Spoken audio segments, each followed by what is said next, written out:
Hey there guys, it's Joey again. Yes, sick of me yet? I've got more to come.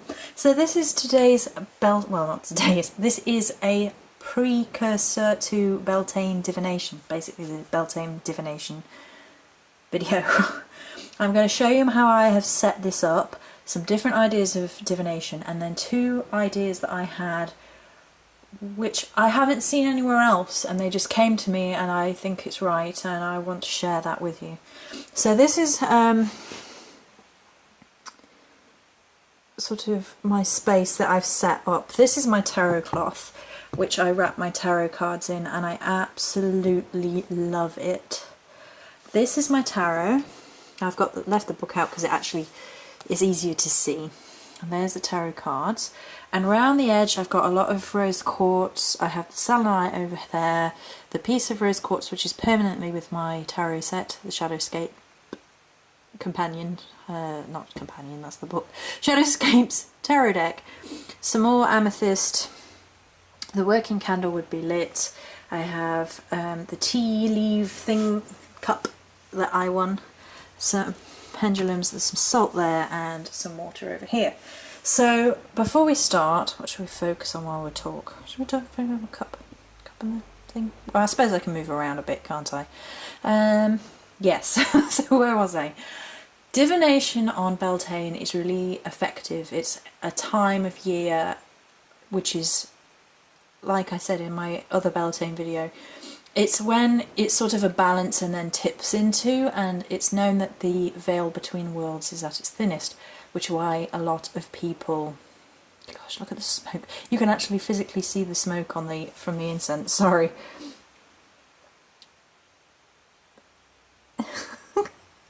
I've got all my divination tools out, so the smoke is giving signs. Typical, right? I haven't set up properly, but alright, I'll watch it while we talk through the video. And because the veil between the world is thinnest, a lot of people use this time to communicate with fae spirit, with nature spirits, with connecting to the divine. It's about a connection of male and female, and because the veil is so thin, it's a great time for divination. It's a great time for looking forward, it's a great time for reading your cards or whatever type of divination you might be interested in, and that's why I've set up everything so you can have a look at it. Now, I actually haven't tried the tea reading yet. The only herbal tea I drink is green tea with jasmine. It's the only one I like, and I tried for years to find one that I did like, and it's the only one I can drink. So that's what I will be having. And jasmine, of course, is brilliant to drink at the full moon or on Beltane. It's a beautiful herb to use anyway, but it's appropriate at this time of year. So I will probably be trying that and having a go, because I've never tried it before. So I can't really tell you too much about tea reading. And down here are my pendulums. Now actually I have, these are two. I would like a rose quartz one. Now which I don't have. If you do have a rose quartz pendulum, which is why there's all the rose quartzes all around, it's a beautiful stone for Beltane. It's perfect, it's spot on, its energies are exactly what I visualise Beltane as being. It's that gentleness, it promotes harmony, it promotes peace, it promotes love, it promotes self-love, it promotes confidence. I always compare it to the energy that you get from a kitten purring. Obviously if you don't like kittens then not, but I love kittens, and that sort of peaceful joyfulness when you have a little kitten on your lap and purring away and padding at you, that's the sort of energy I associate with the rose quartz. I might be nuts. In fact I am nuts. Which ones? I can't remember which ones in each bag. Okay. So these are my pendulums. Right. And with each I keep a piece of citrine. Citrine is like an energized, a bunny crystal. Keeps other crystals around it charged up and pure, and keeps the energy flowing through and keeps them cleansed.